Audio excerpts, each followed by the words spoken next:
Hello and welcome to It'll Be Alright in the 90s, the podcast that sounds like the best 90s nostalgia podcast in the world, but is actually only the 11th best 90s nostalgia podcast in Wessex. I'm your host, Alex Greenwood, and joining me today is my regular co-host, Stu Joslin. How are you, Stu? You know that gets into my head. Please stop doing that, really. Still only the 11th best in Wessex. Slightly disappointing to hear that after all the work we've been putting in over the years to try and improve that rating. What do you think's going wrong? I don't think we're offering enough payola to the people who make these charts. Basically, that's what it comes down to as far as I'm concerned. Yeah, I think you could be right. I mean, at the end of the day, they've just got a bigger budget than us, haven't they? Yeah. Certainly. And they're blowing all that budget on payola, it seems, and absolutely nothing to do with the quality of the output that they produce. And not employing loads of members of staff either. It's probably key to it. Yeah. We keep it to a real shoestring staff down here. It'll be all right in the 90s, don't we? Possibly to our cost, but there you go. But yeah, other than that, lovely to be back with you, and we've got another important 90s subject to cover this evening. Yes, we'll be talking about the most nostalgic sounds of the 90s. So keep your ears peeled for that coming up later. But before that, today's episode is sponsored by the Cadbury's Wildlife Bar. Head down to your local branch of the kiosk newsagent and quote the code AllRight90s to get 5 pence off the retail price of a wildlife bar. Remember, 10% of the profits from the sale of Cadbury's Wildlife Bars goes straight towards the WWF. That's the World Wildlife Fund, not the World Wrestling Federation. So you'll be helping conservation every time you enjoy that Cadbury's taste. So that's this episode's sponsor, Cadbury's Wildlife Bar. We finally got the big dogs on board. Many thanks to Cadbury's for joining us on this episode. I would like to think, though, that our 10% charity donation was going to Hulk Hogan, Bret Hart et al., instead of the poor endangered pandas of this world. Well, actually, there won't be any percentage going to charity while this offer stands, because the 5 pence off that the customers get from this offer was the 5p that was going to the charity. So that's actually not going to happen at the moment. So we're having a slightly negative impact on the conservation efforts of WWF there, but that's just the way the deal was struck. Yeah, should we be mentioning this on the show then, if that's the way we're getting the sponsorship money in? No, probably shouldn't. Let's edit this out. If I remember, I'll edit this out. I can see Jeff's waving his hands in a very manic way behind you. Time now for the bulletin board. I don't have anything on my side of the bulletin board, Stu, but I believe you've got a handful of things over there, haven't you? Plenty of things on this side of the bulletin board to have a look at this time. First of all, it's an update from friend of the pod, 90s diarist of the pod, and pop star on the comeback trail, as we discussed in a previous episode, Teresa Stenson, who wanted to drop in and give us an update on how Jay's World Reunion Tour is going along. She says, it's proving difficult to get everyone's schedules aligned, but one Jane and a Julie will be recreating their choreographed dance to It Only Takes a Minute by Take That, first performed at a school talent show in Doncaster in 1993. The costumes will be baggy t-shirts and cycling shorts.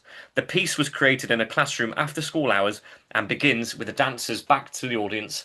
Then they do a quick jump around when the first note hits, followed by some very complex arm movements and a lot of crisscrossing leg jumps throughout. So something to look forward to there then, a sneak preview of the world exclusive reunion performance of Jay that's going to be taking place at the Lodge sooner rather than later. What do you think about that? Oh, that's amazing. There's going to be a hell of a queue outside the door to the Lodge that night, isn't there? I wonder who's going to be doing the security on the door. I imagine Dolly Wadden will be there or thereabouts when it comes to security.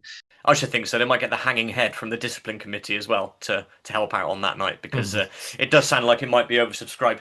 Teresa has very kindly offered me the chance to make a guest appearance on this performance, because I think she feels that I was a little bit put out by the fact that my Songbook of Vera Lynn performance has been put back in order to allow this to take place. But I think, from the description there, I'm just going to have to let I'm just going to have to sit back and let them show me how it's done, I think. Yeah. I think that's fair enough. Yeah, and just make the most of being in the orbit of such a huge event, This is Live Aid 85 or whatever that gig was in 77 when all those punk bands played in the village hall that every musician since has said they were at, so we're on that level.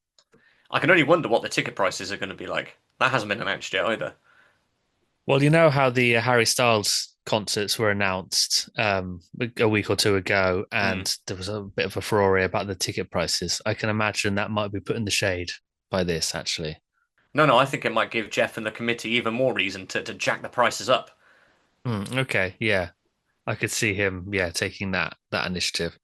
Plenty of manila envelopes there to fill, isn't there? Next on the bulletin board, then, something here from regular contributor to the pod, Alex Mitchell. We were talking about wash and go on a previous episode and the fact that the former Liverpool footballer Jason McAteer had appeared in an advertising campaign for Wash and Go.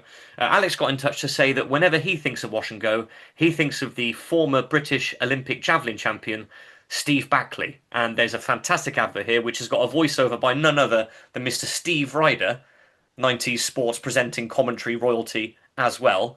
Let's play a bit in here and have a listen. Steve Backley, British javelin champion, gives it his all. And when he's under the spotlight, there's no way he'll put up with dandruff. That's why he uses Wash and Go anti-dandruff. Well, what do you think of that, Alex? I mean, it's a perfect time capsule 90s advert, I think that. It really is, isn't it? Absolutely, yeah, and so much great hair on show there.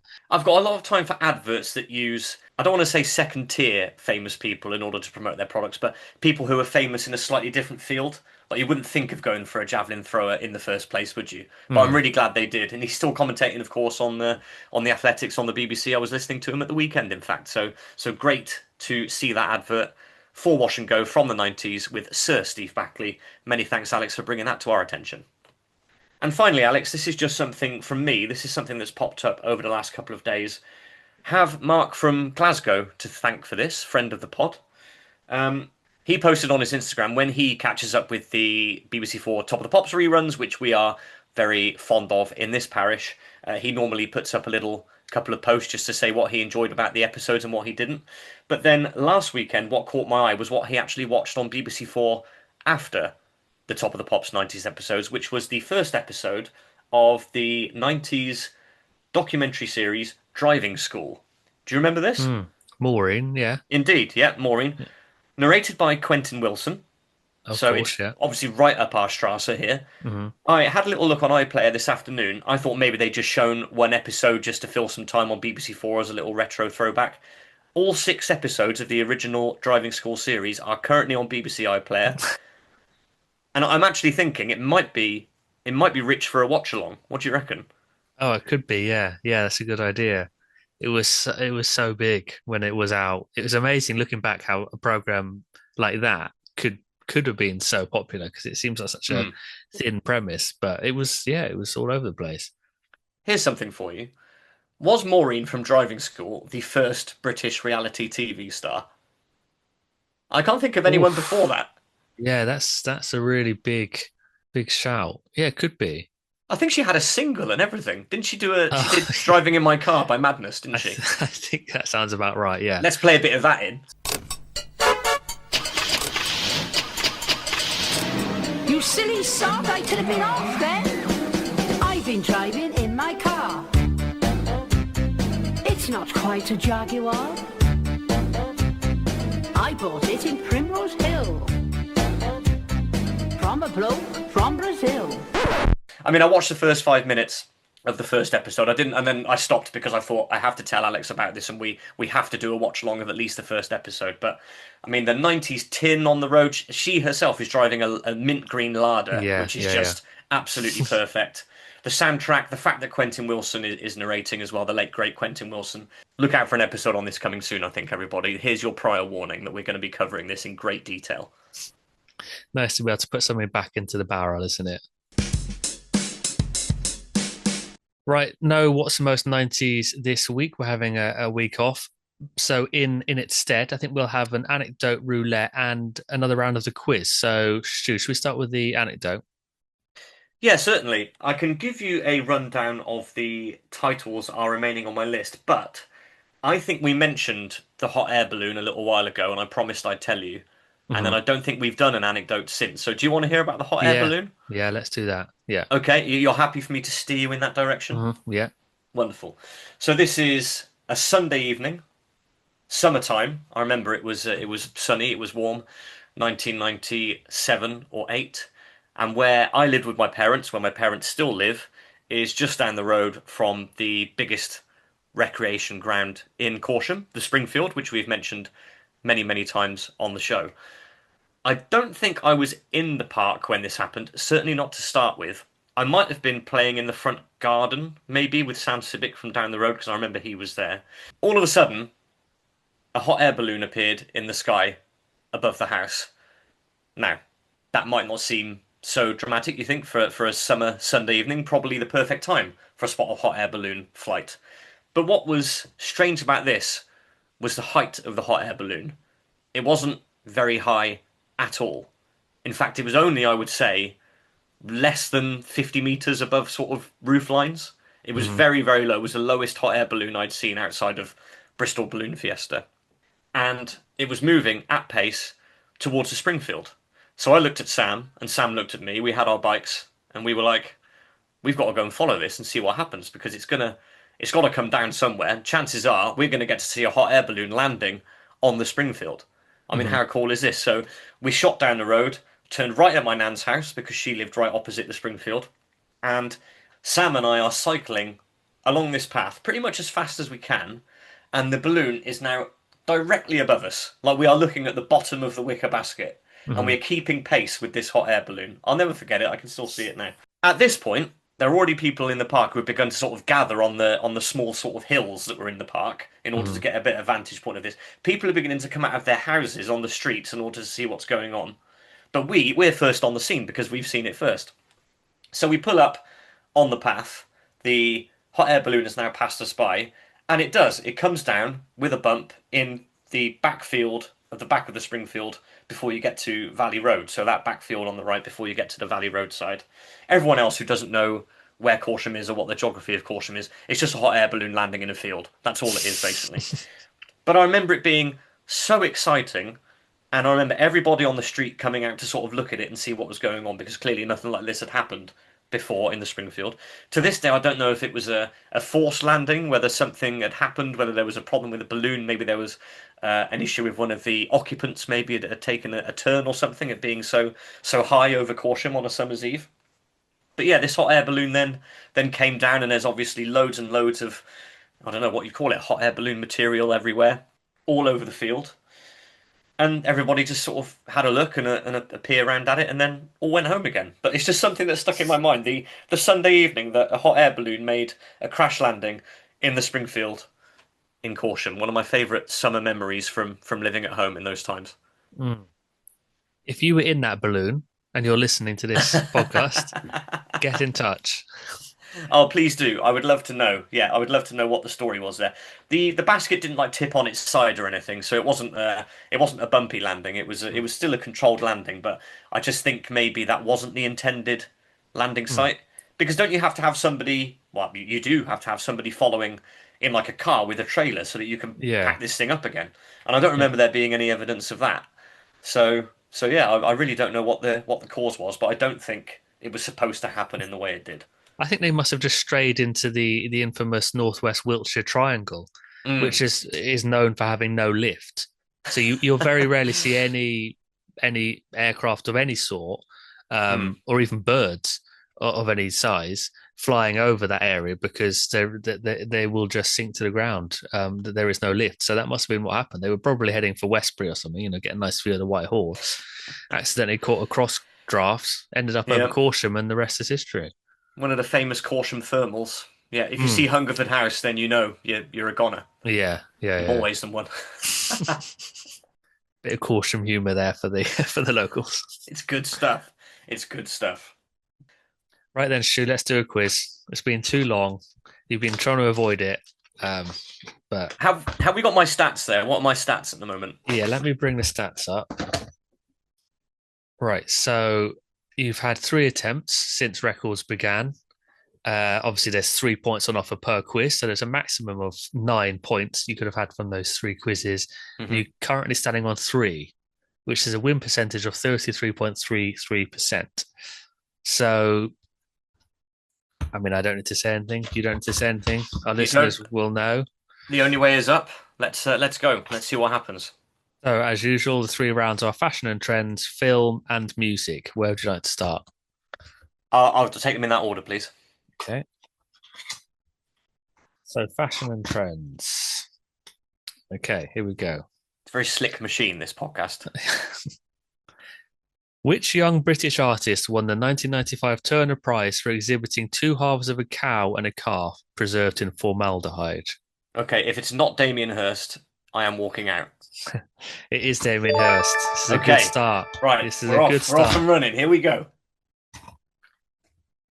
Right, And I let's want move. some good sort of quiz show bed noises here, like when I get one right or I get one wrong. Oh yeah. Let me Yeah. see if I can dig that out and put it in post. So if there was a sound for that first question, you know I've done that. Mhm. Hang on, let me put on the dramatic bed music as well now. Better late than never. Right, this is a real tricky one, I'm afraid, under film. Well, maybe you're a big fan of this film, I don't know. What is the name of the fictional Egyptian city that is the setting for the 1999 film The Mummy? Oh god. Never seen it. I'm afraid I've never seen it. A fictional Egyptian city. I mean, if you guess this is going to be... I don't know, I'll say Egyptola. I don't know. I'm going to struggle to pronounce this. It's Hamunaptra. Hamunaptra? So, yeah, let's just move on. Okay. I can still get 2 out of 3. This is Yeah, good. you can. Yeah, I mean, no one's going to get that. That's hard. That was very hard. Do you know the rules? I have to just pick the first one that comes out. I know, look, it's not your fault. I'm not blaming the quizmaster. And your final question, the music question, is: in what year did the electronic duo Goldfrapp form? Oh wow, I got done on one like this last time with S Club 7, I think, and I was out by 1 year. Yeah. Goldfrapp. Not a huge fan of their output. Don't sue me. Just haven't listened to very much of their output. I will say I have a stab in the dark at 1994. 1999, I'm afraid. Really? Right at the end of the decade? Yeah, I was surprised as well. I wouldn't have guessed that. From such a great start. I know. And then just back to the usual form. Well, I've entered the stats into the database, and the average remains 33.33%. So you've not lost anything, not gained anything. I think there is still room for improvement, but it could be worse. Well, yeah, we could have dropped percentage points, couldn't we? Good start, but standing still, that's fine. At least we're not going backwards. I wish we could say the same for this podcast. Time now for the main topic at hand. And as mentioned at the start of the program, we are talking about the sounds of the 90s. So back in episode 72, our What's the Most 90s was sounds. Mm-hmm. And we unanimously, it's quite a rare example of us being unanimous on our decision, but we both chose the PlayStation 1 startup sound, didn't we?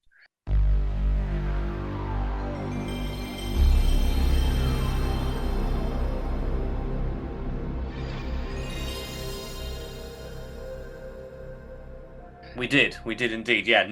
Unbeknownst to each other, we chose the same thing, which I think that's the only time that's happened. It might have happened once or twice before. We'll have to get our stat man on the job. Statman Jeff, of course. I was going to say, we're not paying anybody else, surely. No. But yeah, it is rare. So it's a testament to how strongly we felt that PlayStation 1 startup was the most 90s sound. So, but we've each picked 5 new sounds and also 3 theme tunes we're going to play and we're going to talk about. We're actually going to put it in a bit of a quiz format in that we'll play each other the sound or describe the sound to each other, and the other person has to guess what it is before we, expand on it. Before we start, Stu, what were your personal experiences and memories of hearing sounds in the 90s? I'm only joking. That's not a real question. It's just how we often start these things. But as I said, we've each picked 5 sounds, so I'm going to let you go first, Stu. Do you want to give me your first 90s sound? Okay, yeah, my first sound of the 90s doesn't actually come from the 90s itself, as we will see, but it's synonymous with the 90s for me. So yeah, if you'd like to play my first sound, and we'll see how we go.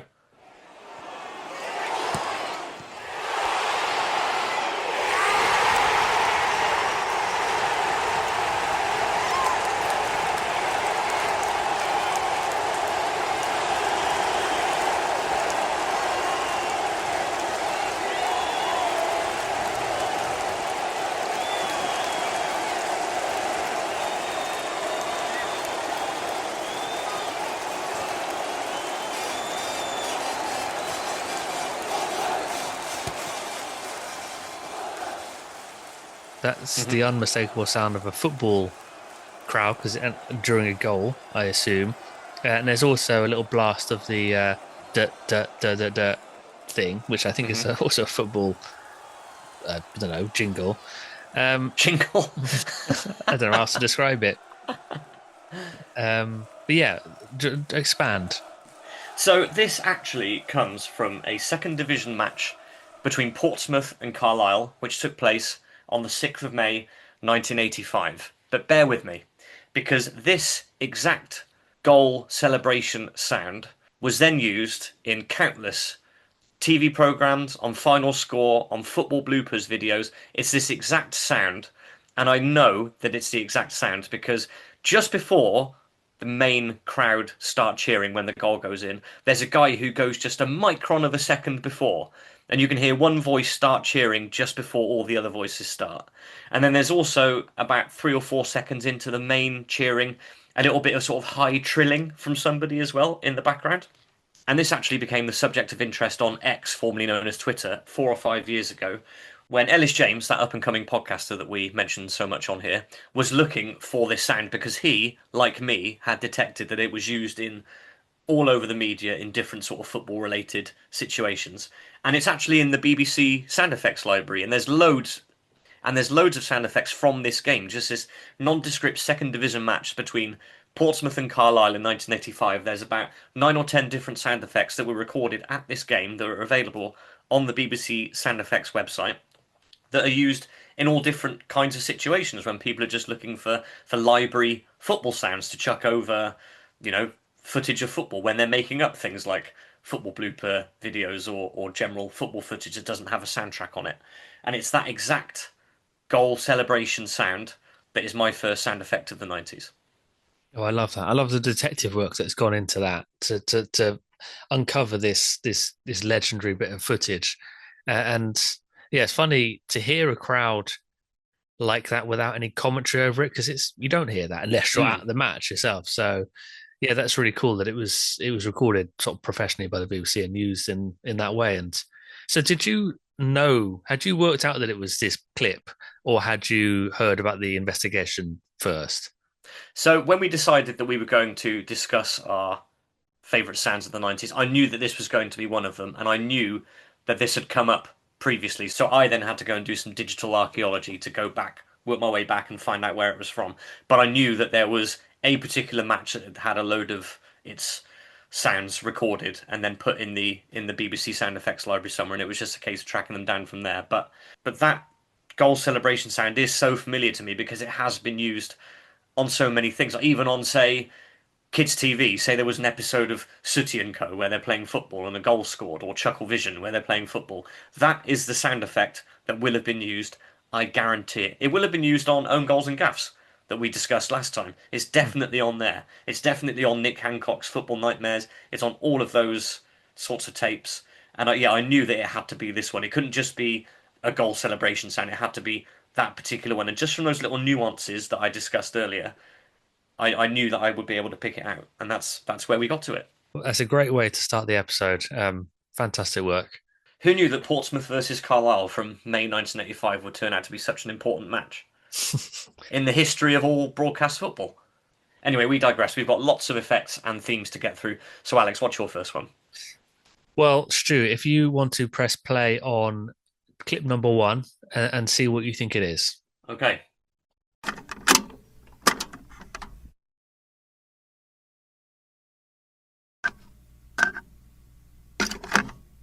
Okay, I've got machinery of some sort.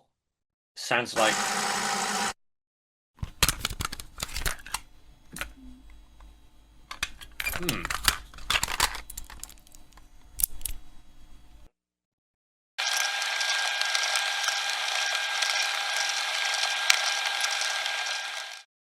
Okay, I'm going to hazard a guess at answer machine? An answer machine tape being rewound? It sounds like it's too short to be a cassette tape, a full cassette tape. Well, naturally, it is a cassette tape. So you're right. I mean, it is. Oh, okay. I can see why you thought it was an answer phone thing because I guess it's the same sort of principle. This is just simply the sound of a cassette being taken out of its case, put into a cassette player, and then just, I think, rewound for a bit. But yeah, this is just to represent the sound of loading cassettes into various cassette players and rewinding, fast forwarding, pressing play and record at the same time. Just sort of to represent, I suppose, how I listened to music through most of the 90s, whether that was mixtapes or actual albums or things I taped off the radio, most commonly actually my Walkman. But this was how I consumed music for most of the 90s. So that the feel of cassette tape and the sound it makes in all its forms, the fact that you can rattle it, yeah, just they were their own thing, and they are sort of lost in time in a way that vinyl isn't, because that's made a comeback. CDs still relatively popular and they're still around. The cassettes, yeah, never made that comeback, so they are sort of trapped a little bit in the 90s, I think. And it really makes me think of growing up in my first house and the hi-fi that my parents had in the corner of the living room, and that my dad had put little green dots on the sort of sequence of buttons you needed to press on, like the amp and then the CD player, where you needed to press play and stuff. So I knew how to do it from a really young age. And it really makes me think of audio books from being very young. There was a very specific one we had that was The Legend of King Arthur, I think, and it came with a little booklet. You could read the pictures or look at the pictures along with the audio tape. And I must have worn that out because I listened to that so much. And so, yeah, just a strong memory for me, the cassette. The Legend of King Arthur, gifted to you by no doubt. Maybe, yeah. I can't remember actually where this one came from because it was so long ago. But We'll have yeah. to bleep that. That information is only for me and you to know, isn't it? We can't possibly leak that out to. Don't worry about that. Yeah. I love your passion about cassettes, of course, but don't let it be glossed over, listeners, that Alex once again here admits to taping music off the radio. No doubt he was copying things from the library as well that he's admitted to in the past. So, very, very immoral is what I'm saying here. Serial offender, I would say. I'll have to admit. Take it where you can get it back in those days. You are completely correct. It's a very evocative 90s sound because CDs are still around, vinyl has made a comeback. Cassettes and VHS tapes, as we discussed last time, haven't really had that same renaissance. And so the clunky sound of the cassette being put into the player, the lid being shut, ejected, rewound, that sort of thing, all of those sounds really are top tier 90s sounds. So I think you've got a really strong start there, mate. And it links in very well to my second sound of the 90s, which I don't actually have the sound for because there was no chance I was going to be able to get it. So listeners, you'll just have to imagine this, as Alex will have to. What I nominated for my second sound of the 90s is the little bump sound that you used to get in between songs that you'd put on a mixtape where you had stopped the tape and then started it again. Mm-hmm. Yeah. Do you know what I mean? Yeah, I do, yeah. Okay, yeah. So you just used to get that little bump in the sound where you'd stopped the first tape from recording, you'd swapped cassette singles over, and then started your C90 again. This was on every mixtape I made for the Cavalier, the Mondeo, everything like that for years, until somebody, I can't remember who, told me that if I pressed pause instead of stop, that wouldn't happen.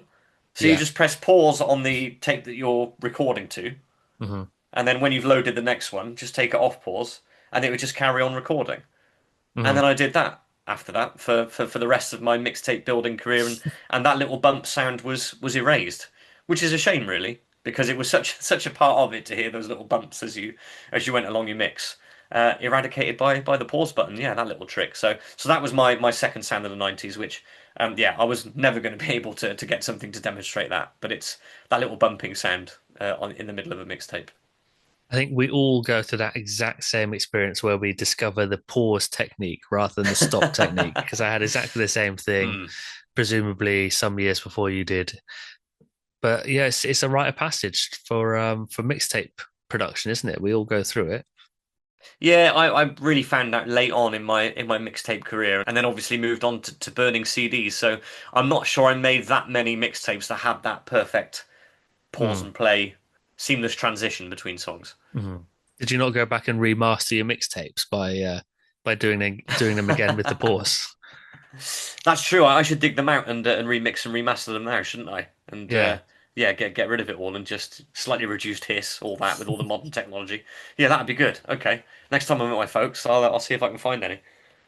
That sounds like a side business we could go into, remastering mixtapes from the 90s.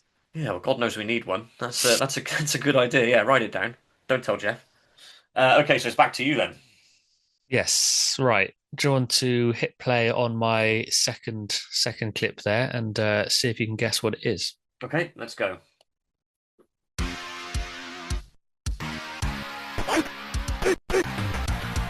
Boom!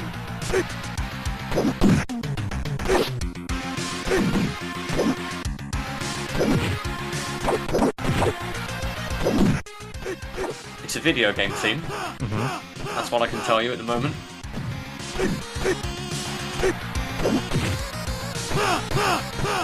Sounds like a fighting video game. Would I be right? Yeah. But which one? It's going to be Street Fighter or Streets of Rage, something like that. There is a big clue in there. One of the moves is verbalized by the player in question. Okay. Go on. I'll go with Street Fighter, Streets of Rage, something like that. What you're listening to there, Stu, is the sound of professional sumo wrestler Edmund Honda and US Air Force pilot Guile knocking 7 bells out of each other on Street Fighter 2, as you correctly guessed. Oh, fantastic. Okay, glad I got it right. And this is just really to represent all computer game sounds from the early 90s specifically. Obviously, sound got much better in the later part of the decade when you got onto PS1 and N64 and such like. But this was the early era when it was much more rudimentary. And I think actually the composers had to work extra hard to get a good, set of sound effects and music. And yeah, I don't think we ever questioned it at the time. We never thought this doesn't sound very good. We just thought this is amazing video game music, and we loved it. And the sound effects were great. The sound of those fights, so evocative, I think, still. And yeah, I think it just must be the soundtrack for so many people our age of their youth. And I had to just give some representation to the early 90s gaming. And I think Street Fighter 2 was a game that I played an awful lot with my brother back on the Amiga 500 and Amiga 600. I knew we'd cover video games at some point in this, and this is an absolutely excellent choice. When this came out, we would have thought that this was the height of technology and that the music was brilliant, and the fact that you had those little sort of verbal cues in there as well would have been mind-blowing. And I think I still prefer my video games to sound like this, I have to say. So I think it's a marvellous choice, yeah. And the sort of fighting games, your Street Fighters, your Mortal Kombats, all have that sort of unique soundtrack to them, don't they? That by proxy no other game will have. But you know exactly where you are with something like that. And as soon as I started listening to it just then, although I couldn't pinpoint exactly what game it was, I knew that it was going to be a fighting game, as I would put it, an action game. I don't know what the correct term is, but yeah, I knew we were dealing with that kind of game. So it just goes to show you how effective it is. Yeah, I thought it was a good choice as well, just because Street Fighter 2 would have been played at home, but it also would have been the noise coming out of public arcades, whether that was in central London or Tokyo or wherever. That was, just the sound of an arcade, which is really evocative. Okay, then what is your third choice? My third choice, I'm going to go back to one that you can actually hear. So if you'd like to play sound effect number 2, and it's a particular part of the clip which is comes in at the end. Okay, I'm pressing play now. I'm not coming to your house for tea, Ray. We lose a life on that. Is it the buzzer noise, the incorrect buzzer noise?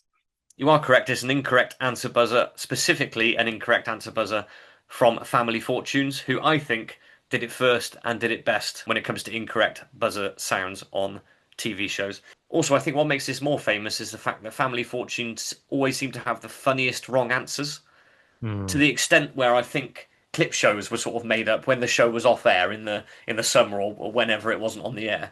Sometimes you would see clip shows come up of like the most famous wrong answers from the program, and people still sort of use this to signify wrong answers. I mean, I use it sometimes in public, just in my daily life. I will make the Family Fortunes incorrect buzzer answer, so that's why I've gone for it. It's an absolute staple of the 90s game show sound environment. Yeah, it's the archetype, isn't it? The archetype of game show noises, I think. There's a sort of a little element of humiliation and sort of ridicule about it, isn't it? The tone of it is just right, There's kind of like, oh, that's disappointing. You've embarrassed yourself there. with with that answer. That sort of noise distilled into that. Just to give a bit of background on the clip that I used, I actually clipped like sort of half of the question out because I wanted to get to the nub of the matter.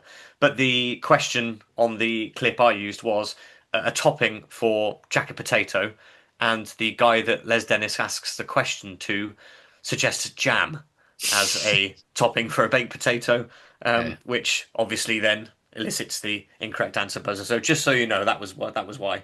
Yeah, that is an answer that is truly deserving of that buzzer noise. Let's move on to my third choice. Stu, if you want to press play on clip number 3. All right, here we go.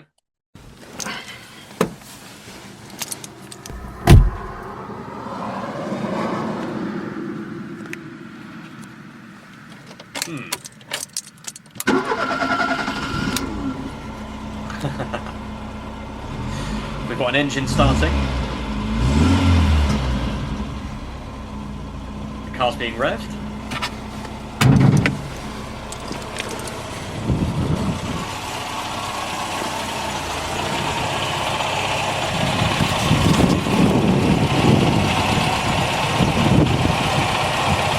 Okay. It Don't sounds to... Don't overthink it. Don't overthink it. No. Okay. It sounds to me like somebody starting a car, then there's something wrong with the car, so they pop the bonnet and then get out to have a look under the bonnet. I think Have I overthought it? You've overthought it, yeah. It is simply the sound of a Ford Valencia engine sitting in a 1.3L Ford Escort Mark IV on an F plate. Oh, you beauty. It is just someone starting it up, exiting the car, just lifting the bonnet, just to get the real tone of that engine rumbling away. So I was right then. They started they started the car, then got out and opened the bonnet. Yeah, you're bang right. There wasn't anything wrong with it. They were just getting the sound of it. Take that Family Fortunes buzzer noise off then, the previous answer, okay? Just take that off. Okay, yeah, Thank I you. will. I'll put the ding in instead. And it's just this sound is just to represent this era of cars. I mean, this very specific car is exactly what we had, although we had a 3-door. This is a 5-door, and it's just as I say, to represent the sound of cars of this era, where everything was a bit more rattly, it was a bit thinner, there was less going on, there's less sound and noise deadening. The car took a little bit more effort to get going, a few more turns of the engine before it would kick in. And I just think everything sounds a bit more, just basic in a quite a pleasing way, I think. And I think everyone our age would have grown up with cars like this, that all sounded like this. And I had to pick it for that reason. That's beautiful. My dad's maroon Ford Fiesta 1.1 Popular Plus on a D plate will have had a similar sounding engine. So, yeah, really, really happy you've chosen that. And again, it allows me a link into one of my sound effects that I don't actually have for you to listen to. It's a vehicle-based sound effect, so I think we can segue nicely into the sound that bus doors used to make when they opened after the bus had stopped at the bus stop. When bus doors used to be hydraulic. Yes. Yeah. And you'd get the sort of hiss noise when the doors opened. Yeah. I realise that hydraulics in vehicles is not something that's gone away entirely, but particularly regarding bus doors, I think most, if not all, bus doors will be electric now, won't they? Mm-hmm. So that part of things won't be hydraulic, but they used to have the hydraulic door opening on buses and coaches as well. When you used to get on the coach for a school trip, the door would open with hydraulics as well. So that was one of my favourite 90s sounds, the hydraulic doors on public transport. That's a great one. Very niche, but yeah, now you say it, yeah, that's a great one. I can really picture the doors on those old Badger line double deckers that used to run between Corsham and Bath. Yeah, a coach pulling up and that sound is something that I think they might still use in TV occasionally. They might dub that over because it's such a recognizable sound. Whereas coaches these days, they don't make any sound, do they? Because they're all so smooth and electrical. Yeah. But it's people haven't lost that sort of recognition of what a coach door opening sounds like. So I wouldn't be surprised if it's still being used from the BBC library to this day. I took a Flixbus to London last year. There was not a hydraulic sound to be heard. Mm. And it's a real shame. It's a real damn shame. Yeah. As I understand it, the hydraulic bus sound effect in the BBC sound effects library was actually recorded when the Carlisle supporters got off the bus at Fratton Park on the 6th of May 1985. They really did record everything, didn't they? Okay. So what's your number 4 now? If you want to press play on my fourth clip, I think this is something that will appeal to you particularly. Oh, I hope so. Okay. Maverick has gone forward with Stewart to the right, Lineker and Howells to the left. Is Gascoigne going to have a crack? He is, you know. Oh, I say! Brilliant! That is schoolboy's own stuff. Oh, I bet even he can't believe it. Is there anything left from this man to surprise us? I'm sorry, I just had to let it play till the end. Yeah, quite right. The greatest line of commentary from the greatest commentator of the 90s, Sir Barry Davies. Yeah. So this is actually just to represent all of Barry Davis's commentary, but this is the best bit, so why not use it? You know, I really debated whether I went for Barry Davies or whether I went for Murray Walker with the 90s commentary legends. So it could have been either of them. Both for the fact that they commentated on most of the sport that I watched in the 90s, but also because they commentated on some of the great games from the 90s. Barry Davies, actually Soccer 2. Murray Walker was obviously the F1 and the F1 97 commentary. He's hit Rubens Barrichello. You're right there, Murray. In game. And I know that Barry Davies was commentating in the 70s and the 80s and into the 2000s. He's not a 90s commentator, nor is Murray Walker. But they were the commentators for the 90s that I and you experienced. So I just had to play them. It's brilliant. I mean, there's so many famous games in the 90s and famous moments that Barry Davies commentated on. I mean, two that spring to mind are the England-Germany semi-final in Euro 96, where there's another Gascoigne moment where he just can't get his left foot out long enough to poke the ball in extra time. And then Dennis Bergkamp's goal against Argentina in the 98 World Cup. I almost picked that one, which is another famous Barry Davies moment. But this is the 1991 FA Cup semi-final. Yeah, correct. And for those of you who don't know, never seen it, this is Paul Gascoigne, like peak pomp Paul Gascoigne, scoring a free kick from fully 35 yards. I remember hearing David Seaman interviewed about this, saying that when he got his hands to the ball, there was so much force on the ball that he actually pushed his hands apart. That's how well struck this free kick was. And yeah, this is a very, very famous Barry Davies commentary moment, and I'm so glad you put it in. I'm so glad we got some commentary in, actually, because as I started playing that, my first thought was, I didn't choose any commentary. But I think we've chosen something here that really is going to fit that bill very well indeed. Very nice choice, mate. Thank you very much. So my final choice is another one which doesn't have a recording. I've left this one until last because this is personal to me. This is the response that the master ranks of Caution Primary School used to give at assembly to whatever teacher was giving the assembly.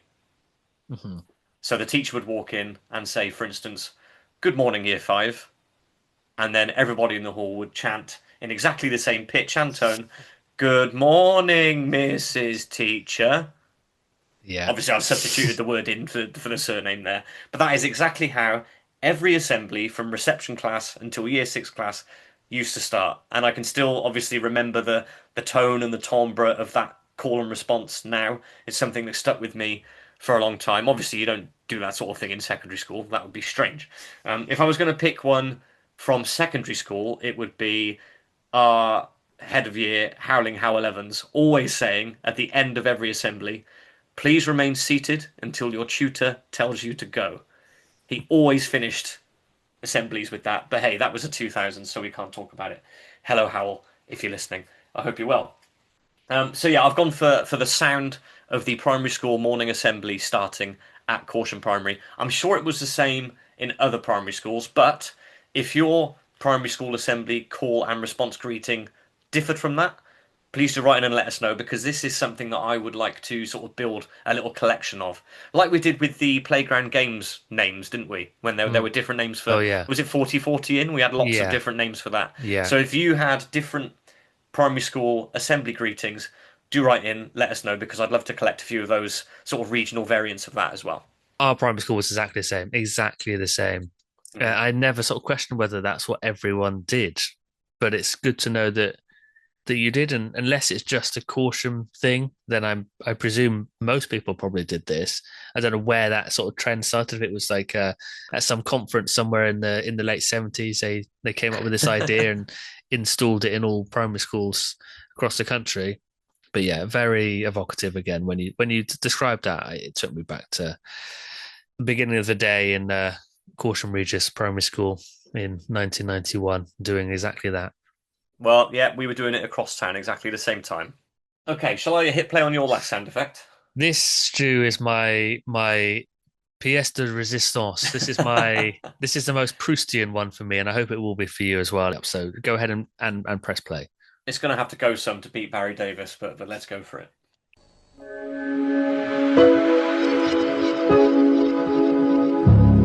Of course. It would have been remiss of us to leave this out, wouldn't it? What I am listening to, listeners, and what you presumably are listening to now as I speak over it, is a montage of all of the different BBC Two ident sounds from the 90s. Again, something that there was a collection of. My personal favourite was the Remote Control 2. Do you remember that one? That one will be coming up in a second if you carry on listening. I also used to like the sort of Rubber Duck 2 as well that appeared from the bubbles. That was a good one. Yeah. But the fact that effort used to be put into mixing up the idents and making them different, using different ones between shows. What a great idea, and I'm sorry, really sorry that sort of fallen by the wayside in recent years as well. Yeah, it's become much more. I can't even tell you what the BBC Two one is now because it's so rare to watch live TV. BBC One ones are like they're actual footage of people doing stuff and walking across parks in the twilight and things like that. But yeah, they were a much bigger thing where it would be the channel. It would show you the channel it was on. Like BBC One was like that sort of globe with the one in it. They used that for ages. Yeah, and then obviously it moved on to the hot air balloon, which is a link to earlier in the episode. Maybe we've solved that mystery. Maybe. Because it was around that time. Maybe the hot air balloon guy in Caution was in training for flying the BBC One hot air balloon. Perhaps that's it. Maybe you and who was it? Was it Matt Coe? Did you say? No, it was Sam Sibbick who was there. Maybe you and Sam Sibbick are part of some BBC One ident for 3 years in the mid-90s. Possibly. Just a couple of people on bikes down there. And we never knew. I've just remembered the sort of Fly Zapper one as well. Yeah, it's another classic. Yeah, that's another classic one. We heartily encourage you to go and watch a supercut of these at your earliest convenience, by the way. Absolutely, yeah. But Stu, what program do you think is coming on next when you hear those idents? What immediately springs to mind? Well, immediately would be The Simpsons, of course. But there is one program on my list of theme tunes that I would also very heavily link with these BBC Two idents. Okay, I won't say mine at this point, just in case it is that same program. I don't want to crash that, but just if I've got a moment, if you'll indulge me, listener, I just want to go through. This is a random BBC Two schedule from the evening of Friday, the 20th of March, 1998, just to give you an indication of how great BBC Two was back then. 6 o'clock, it's The Simpsons. 6:25, it's Robot Wars. Hang on a sec. You can't. Which episode of The Simpsons? You can't gloss over that. Apologies, yeah. It's The Telltale Head. Excellent. Great episode. Then Robot Wars, then Electric Circus at 6:55, then Time Watch at 7:10, Coast to Coast, Gardener's World, such a classic BBC Two Friday evening, Gardener's World. Then we had Blackadder, followed by Nevermind the Buzzcocks at 9:30. I mean, isn't that just great? Fantastic. What was Electric Circus? Was that like a music program? Yeah, I wasn't familiar with that either, actually. But apparently it's news and views from the world of entertainment presented by Danny Minogue. Oh, interesting. Okay. It's only a 15-minute program, so I guess, yeah, just a quick roundup. All right. And you can go make a cup of tea during Gardener's World as well, can't you? Let's be fair. Right then, Stu, shall we move on to our 3 theme tunes each? We could do a whole episode on theme tunes. I'm sure listeners will be thinking that. But we're just going to do 3 each for now. Well, we can reassure the listeners. Don't worry, we will come back to that as a full episode when we run out of ideas again. So don't worry about that. So yeah, if you'd like to have a listen to my first one because it fits in perfectly with what we were just talking about regarding BBC Two on a Friday.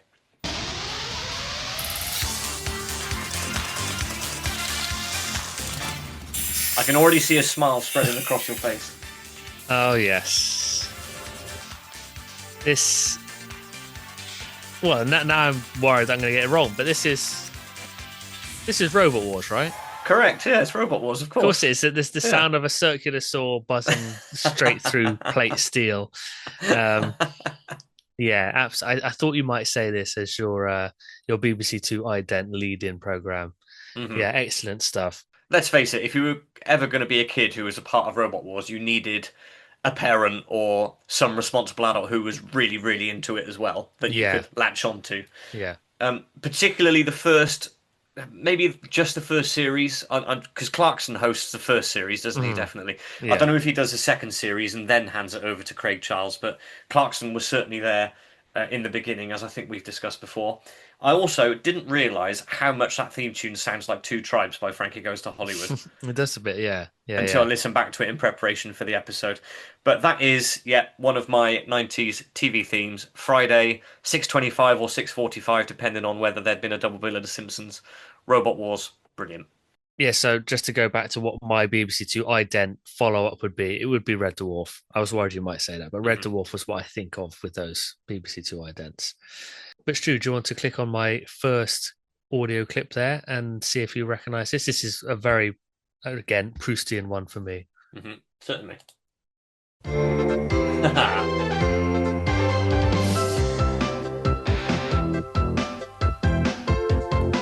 Well, I recognise this immediately, despite the fact I didn't watch it that much, but this is the 90s Grange Hill theme, of course. It is, yeah. Yeah, absolutely. I know the original Grange Hill theme tune is very famous for a different generation, probably Gen Xers would think of that one, and very famous in its own right. But this is the one that really takes me back to my sofa at 5 minutes past 5 on a weekday. You know, supper is cooking in the kitchen, and I'm, waited through some mediocre programs on CBBC, waiting for the big guns at the end. I've even got through Newsround and Grange Hill starting, and yeah, just one of the great CBBC programs of its day. This really takes me back because obviously with nostalgia, I think if you've continued to listen to something or play something or watch something since the 90s, it doesn't hold the same level of Proustian rush as when you haven't experienced something since the 90s. And I kind of feel that a bit with this theme tune because it was a long time where I hadn't heard it. And then hearing it again, I was like, oh yeah, wow, this is it. This is giving me electricity down the spine, sort of nostalgia. Excellent. And I like the fact that it's retained the jauntiness of the 70s one as well, the famous 70s, because it's very easy for programs of this type, like sort of drama programs, to have very serious themes, sort of soap opera type themes, that sort of thing. But this is a really fun piece of music, and yeah, I really liked hearing it just then. Great. What is your second choice?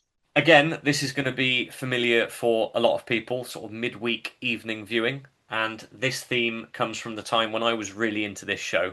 So yeah, have a listen.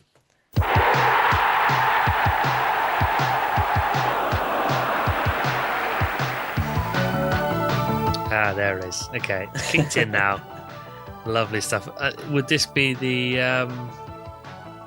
John Parrott era or the Ian Botham era?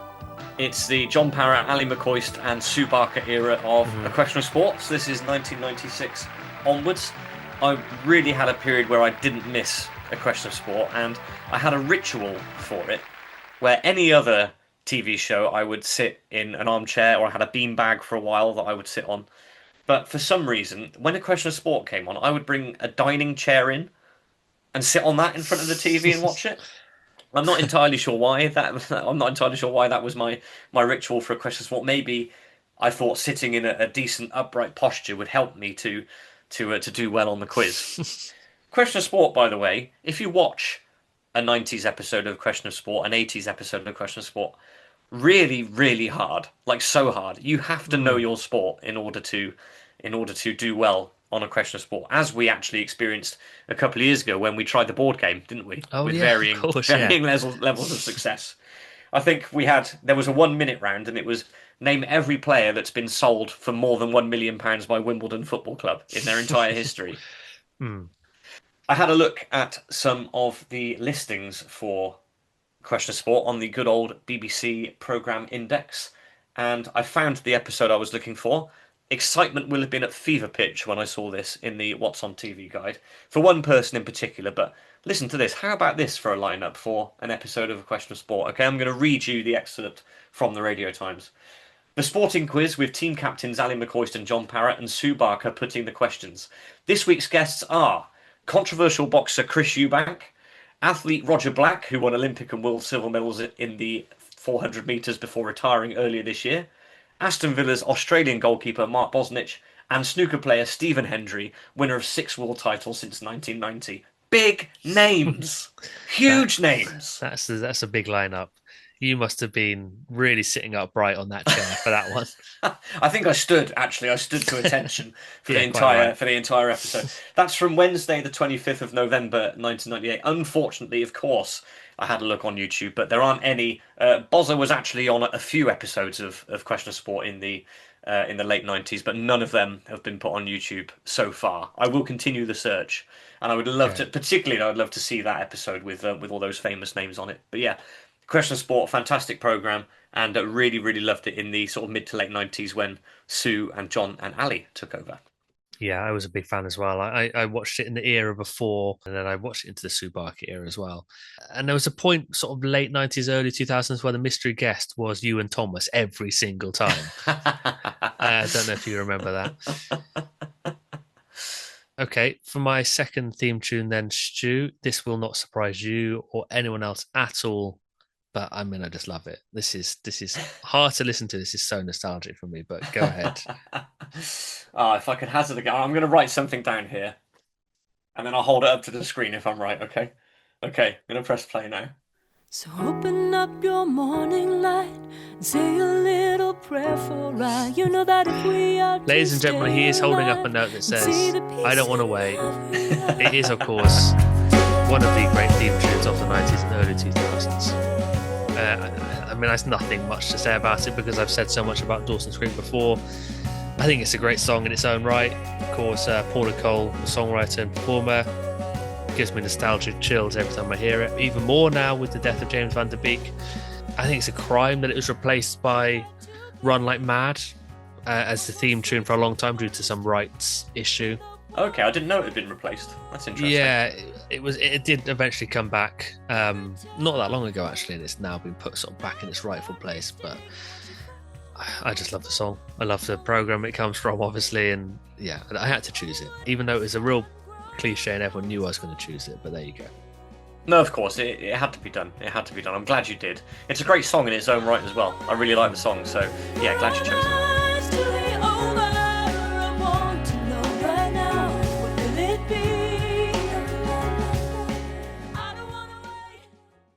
Right then, what is your third and final choice? Okay, this one is a bit obscure. It's a bit off the wall. I don't expect that you will identify this immediately, but you might surprise me. Have a listen and see where we go.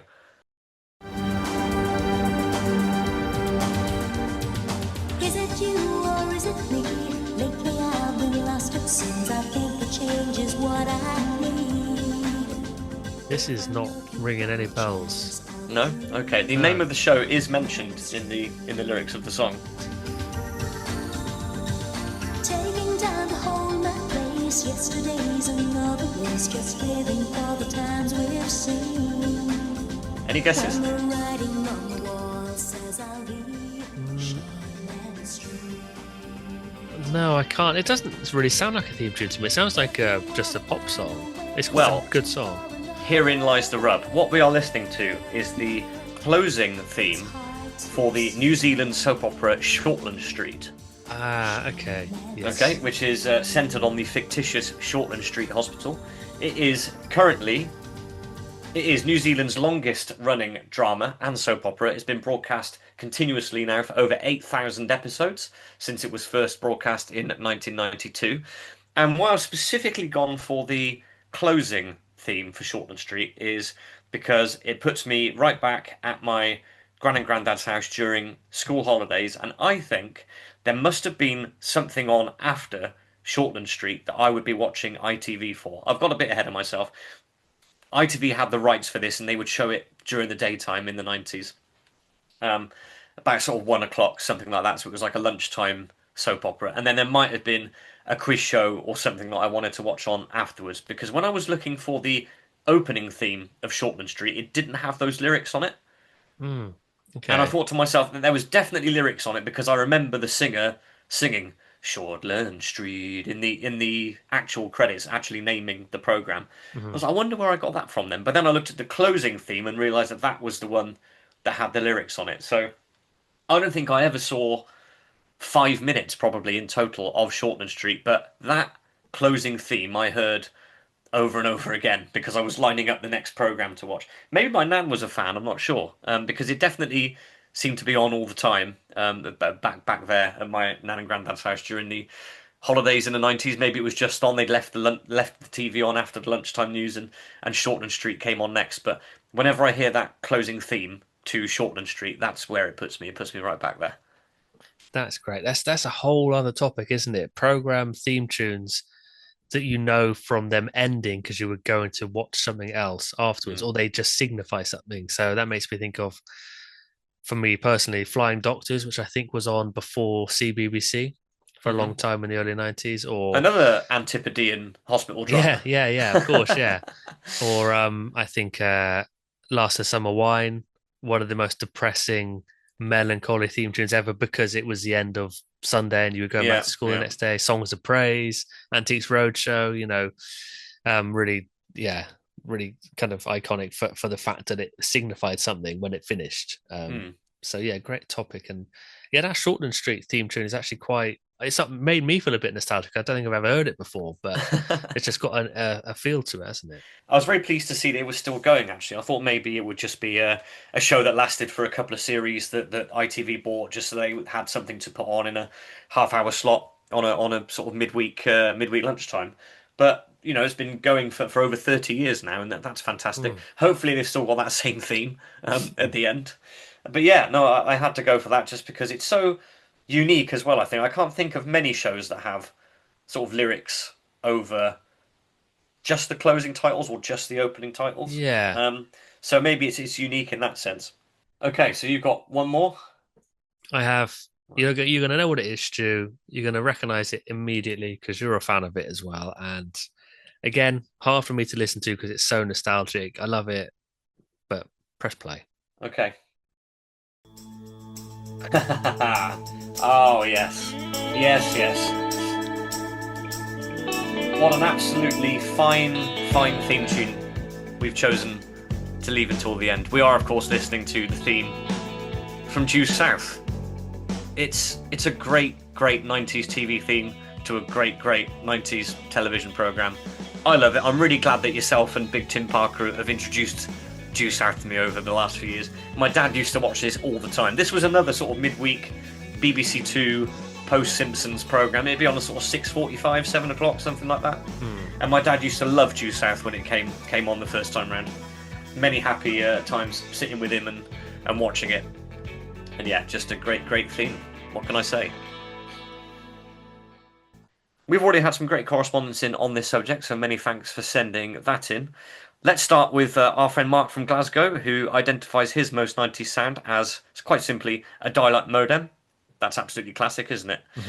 He then also goes on to say, another sound of the 90s for me would be the rustle of a wrapper of crisps. Maybe Chipsticks, Space Raiders or Quavers takes me back. Totally agree with that. I think the sound of a crisp packet would have been different in the 90s because it would have been plastic, wouldn't it? It wouldn't have been this foil for freshness nonsense. So it would have been different. Yeah, very true. Teresa Stenson, friend of the pod, says, great question. Like Mark from Glasgow, I thought of dial-up, but I think for me that was more of a very early 2000s thing. I was also thinking about that noise that came through your hi-fi speakers just before getting a text, which I first heard in 1999.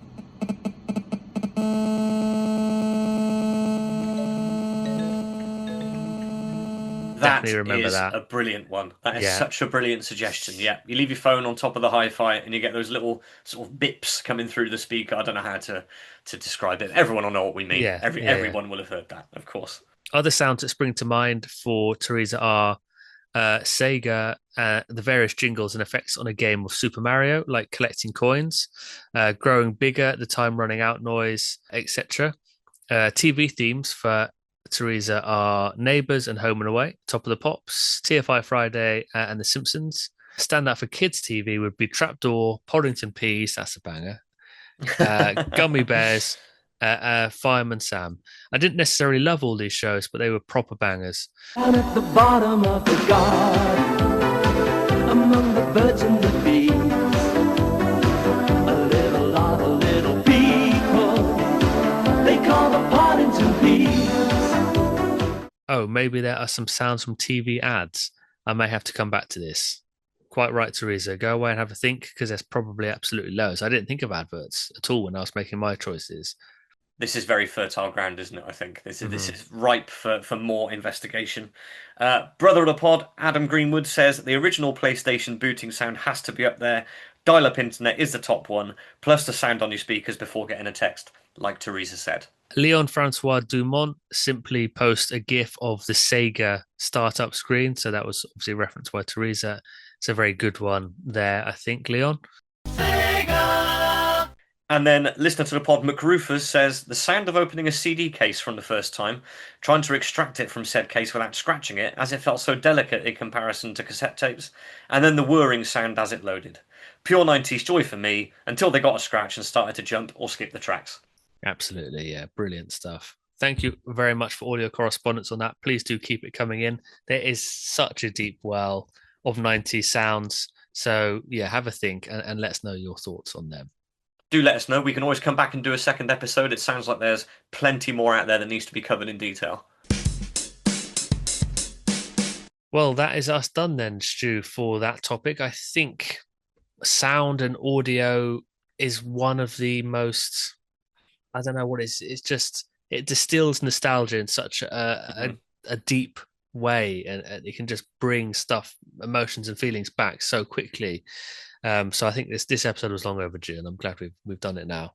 Absolutely. We've talked about things in different ways than we've talked about them on the show before. We've talked about unlocking memories in different ways. For instance, that, a closing theme for a TV show signifying something, or, the sounds that the various vehicles used to make, that sort of thing, just unlocks memories in a different way. And yeah, really, really enjoyed talking about our favourite sounds of the 90s.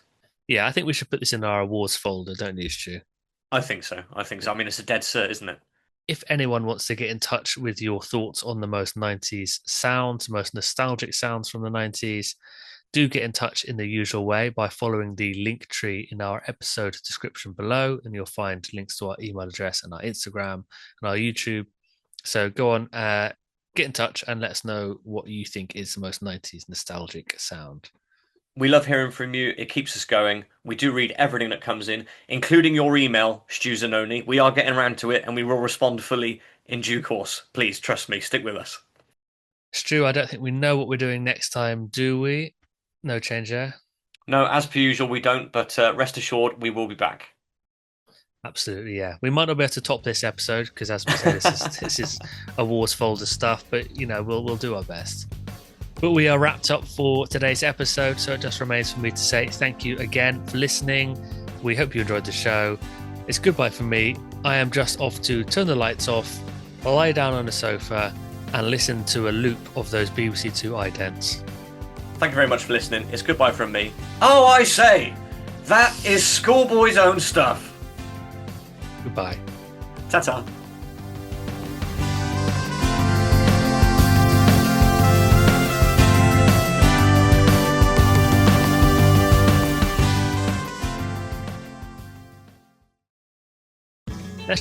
We should play this every episode. Let's just let it play, like in the background of all of our episodes, as far as I'm concerned. Well, maybe we should just replace our theme music with this. What do you say? We should.